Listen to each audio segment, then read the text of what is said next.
Hey everyone, welcome back to the channel. तो आज हम स्टार्ट करने वाले हैं सोशल एंड प्रिवेंटिव फार्मेसी की यूनिट नंबर 4 और इस यूनिट में हम पहला टॉपिक कवर करेंगे। बाकी जो प्रीवियस यूनिट है तो यूनिट 3 तक मैंने नोट्स वगैरह सारे अपलोड कर दिए हैं, एप्लीकेशन पे भी अवेलेबल हैं और टेलीग्राम पे भी मैंने कल ही अपलोड किए हैं, तो जाकर डाउनलोड कर सकते हो। यूनिट 4 हम स्टार्ट करेंगे। इस वीडियो में हम एक ही टॉपिक कवर करेंगे जो कि इम्पोर्टेंट है एग्जाम के पर्पज़ से। तो टॉपिक का नाम है हमारा नेशनल टोबैको कंट्रोल प्रोग्राम, जिसे हम शॉर्ट में NTCP भी बोलते हैं। तो ये प्रोग्राम क्यों चालू किया गया था, इसके क्या बेनिफिट्स हैं और क्या हमें आउटकम देखने को मिले थे, इसके ऑब्जेक्टिव क्या हैं, तो इन सभी चीज़ों के बारे में डिस्कस करेंगे। तो सबसे पहले मैं आपको बता दूं कि ये जो टोबैको कंट्रोल प्रोग्राम है तो इसका मेन रीज़न क्या था इसे चलाने का, कि जैसे वेरियस टाइप की हमारी कुछ क्रोनिक डिजीज होती हैं, जैसे कैंसर हो गया, लंग डिजीजेस हो गई, हमारी कार्डियोवैस्कुलर डिजीजेस हो गई, तो ये क्या है टोबैको की वजह से कॉज होती हैं। ठीक है, तो इसकी वजह से क्या है टोबैको का यूज करना काफ़ी रिस्की होता है और इस तरह की डिजीज हमें देखने को मिलती है अगर हम लॉन्ग टर्म तक जो है टोबैको या फिर सिगरेट ऐसी चीज़ों का इस्तेमाल करते हैं, तो इस तरह की डिजीज हमें देखने को मिलती हैं। तो इन्हीं को क्या है कंट्रोल करने के लिए इस प्रोग्राम को जो है चलाया गया था। और इसके बाद गवर्नमेंट ने एक एक्ट पास किया था मई 2003 में, जिसे बोलते हैं नेशनल टोबैको कंट्रोल एक्ट 2003। और ये जो एक्ट है ये क्या है सिगरेट और जो टोबैको से रिलेटेड जो प्रोडक्ट्स होते हैं तो उनको कंट्रोल करने के लिए इस एक्ट को जो है बनाया गया था। और ये जो एक्ट है ना tobacco national tobacco control act 2003, तो इसके अंदर क्या है, जो एक तो हमें जो एडवर्टाइजमेंट होती है टोबैको से रिलेटेड बीड़ी सिगरेट की जो हमें टीवी पे दिखाई जाती हैं, तो उनको जो है प्रोहिबिट करने के लिए, उनको रोकने के लिए ये जो एक्ट को जो है पास किया गया था। और साथ में क्या है जो टोबैको से रिलेटेड जो प्रोडक्ट होते हैं और बाकी सिगरेट्स वगैरह होती हैं तो उनकी ट्रेडिंग पे, प्रोडक्शन पे, उनकी सप्लाई पे और उनके डिस्ट्रीब्यूशन पे भी जो है रेगुलेशंस लगाई गई थी कि किस तरीके से जो है इनके ऐसी चीज़ों की जो है सप्लाई करनी है, किस तरीके से इनकी ट्रेड करनी है। तो इसके लिए क्या है कुछ रेगुलेशंस और गाइडलाइंस वगैरह प्रोवाइड की गई थी। नेक्स्ट हम इसमें कुछ इंपॉर्टेंट प्रोविजंस की बात कर लेते हैं कि ये जो एक्ट है इसके अंदर क्या क्या जो है चीज़ें हमें देखने को मिली थी और क्या क्या इसके अंदर गाइडलाइंस हैं। तो सबसे पहले कि जो पब्लिक प्लेस में जो बहुत सारे लोग होते हैं जो स्मोकिंग करते हैं तो उनको प्रोहिबिट करने के लिए इस एक्ट के अंदर जो है बताया गया था। और नेक्स्ट हम बात करें कि जो सेल होती है, ठीक है, जो सिगरेट्स हो गई, टोबैको से रिलेटेड जो है गुटखा वगैरह हो गया, तो जो लोग होते हैं जो पीपल्स जिनकी एज क्या है 18 से कम है तो उनको क्या है इस तरह के जो प्रोडक्ट होते हैं तो उनको सेल करना जो तो उनके ऊपर भी क्या है रोक लगाई गई थी। नेक्स्ट पॉइंट की हम बात करें mandatory display of statutory warnings on cigarette PACS. तो जैसे आप देखते हो कि जब भी कोई सिगरेट या कुछ बीड़ी वगैरह के जो पैकेट्स होते हैं या फिर गुटखा के, तो उस पर क्या आपको दिखती होगी, वार्निंग दिखती होगी, उस पर लंग्स वगैरह छपे रहते हैं, उस पर कैंसर के बारे में लिखा रहता है ना, कि गुटखा का यूज करने से या जो स्मोकिंग करने से जो कैंसर के चांस ज़्यादा होते हैं। तो इस तरह की जो वार्निंग्स होती हैं तो उनको जो है लिखना वहाँ पे मैंडेटरी किया गया था इस एक्ट के अंदर। नेक्स्ट हम बात करते हैं तो prohibition of advertising of cigarettes and other products direct and indirect. ठीक है, तो यहाँ पे क्या है जो एडवर्टाइजमेंट वगैरह होती हैं सिगरेट और गुटखा से रिलेटेड, ठीक है, तो उनको क्या है प्रोहिबिट किया गया था। और इसके अलावा और भी अदर प्रोडक्ट थे जो क्या टोबैको से रिलेटेड थे, तो उनकी क्या है डायरेक्ट या इनडायरेक्ट किसी भी तरह से उनकी जो एडवर्टाइजमेंट है तो वो क्या है उसके ऊपर भी क्या है रोक लगाई गई थी, है ना।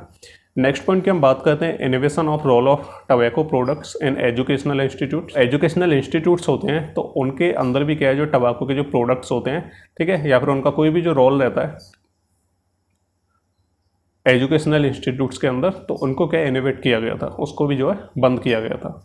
और नेक्स्ट पॉइंट की हम बात करें कि mandatory to display tar and nicotine contents along with the maximum allowable limits on tobacco packs. ठीक है, और बाकी वहाँ पे क्या है उसके बारे में लिखना कि उसमें टार कितना है, उसमें निकोटीन वगैरह कितनी है, जो सिगरेट्स हैं, जो बीड़ी है या फिर जो टोबैको वगैरह रहती है, तो उसके अंदर ऐसी चीज़ों को जो उसके जो पैकेट्स हैं तो उनके ऊपर इन चीज़ों की जो कंटेंट की जो मात्रा है तो उसको जो वहाँ पे मेंशन करना मैंडेटरी किया गया था। तो ये कुछ इंपॉर्टेंट जो प्रोविजंस थे तो वो इस एक्ट के अंदर थे, तो यहाँ पे मैंने सारे आपको बता दिए, आप इन्हें रीड कर लेना। अब बढ़ते हैं नेक्स्ट, इसके कुछ ऑब्जेक्टिव वगैरह देखते हैं।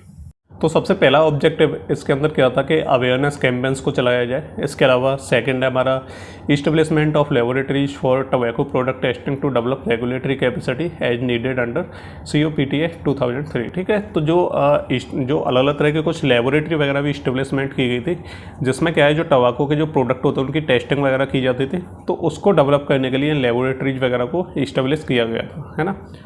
और नेक्स्ट हम बात करते हैं monitoring and assessment including monitoring for example survey on adult tobacco. ठीक है, तो इसके अंदर क्या है सर्वे वगैरह करना और जो मॉनिटरिंग रहती है, ठीक है, कि अडल्ट जो पीपल्स होते हैं वो कितना टोबैको का यूज करते हैं, ठीक है, तो ऐसी चीज़ों को जो मॉनिटर करना, उनके ऊपर सर्वे करना, तो ये भी इसका क्या एक ऑब्जेक्टिव होता है ना। नेक्स्ट अब बात करते हैं फोर्थ अपने पॉइंट की। तो in cooperation with other nodal ministries mainstreaming research and training on alternative crops, ठीक है। तो यहाँ पे क्या है, अलग अलग तरह की जो मिनिस्ट्रीज वगैरह हैं, ठीक है, तो उनके साथ क्या है कोऑपरेट करके जो अलग अलग तरह की रिसर्च वगैरह कंडक्ट की जाती है, और बाकी क्या है ट्रेनिंग वगैरह भी प्रोवाइड की जाती है जो अल्टरनेटिव क्रॉप्स रहती है। जैसे क्या है टबाको की भी की है खेती वगैरह की जाती है, तो इसके अल्टरनेटिव में हम क्या कर सकते हैं, टबाको की जो खेती रहती है उसको बंद करके हम क्या है कुछ रिसर्च वगैरह करें और कुछ ऐसी चीज़ लेके आएँ जो हम टबाको की जगह पे जो है यूज कर सकते हैं, है ना। तो ये भी इसका क्या ऑब्जेक्टिव हो गया।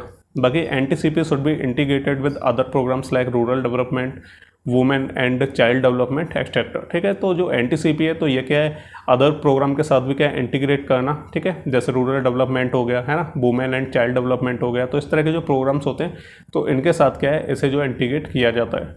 तो ये भी क्या इसका एक ऑब्जेक्टिव हो गया। These programs can be use to spread the message about NTCP। तो इस तरह के जो प्रोग्राम्स वगैरह हैं, यानी जो रूरल डेवलपमेंट हो गए, women and child development program हो गए, तो इस तरह के जो प्रोग्राम्स होते हैं तो इनका जो है यूज करके हम क्या कर सकते हैं कि जो टबाको कंट्रोल प्रोग्राम है तो उससे रिलेटेड जो मैसेज वगैरह हम जो है स्प्रेड कर सकते हैं।